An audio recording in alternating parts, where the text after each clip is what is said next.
This is Vali. Vali goes to the doctor with symptoms that she's been having for months. Abdominal pain, bloating and cramps. Nothing out of the ordinary for this woman in the room, am I right?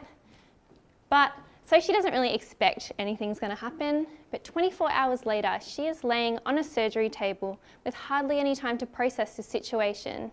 She undergoes extremely invasive surgery.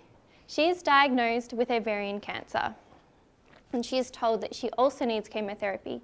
Now, chemotherapy is long, tedious and painful, but she does it and her cancer goes away. Now, Vali's cancer has come back twice. Despite this, she is still considered one of the lucky ones. She's in remission and she gets to spend the rest of her life with her daughters and watch her daughters grow up. Now, this is not the case for most women with ovarian cancer, because in most cases, when the cancer comes back, which it almost always does, the cancer is chemo-resistant. Now, what this means is it's resistant to the chemotherapy, so the cancer is no longer responding to that treatment.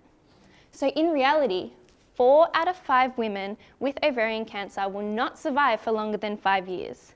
This is why it is essential to find new treatments for this horrible disease. Now, we all know that our immune systems protect us from pathogens such as bacteria and viruses, but what you might not know is that it also protects us from cancer, and it plays quite a large role in eliminating ovarian tumours.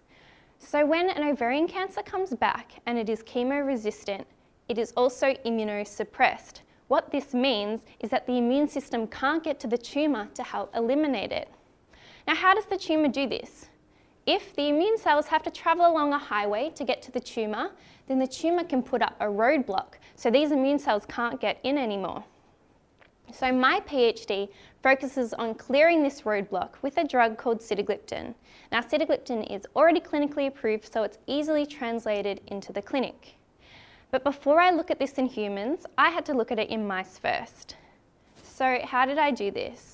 I gave mice ovarian cancer and then treated them with sitagliptin and looked at the number of tumour metastases. Now, this means when the cancer spreads and attaches to other organs, and this is usually the way that patients die.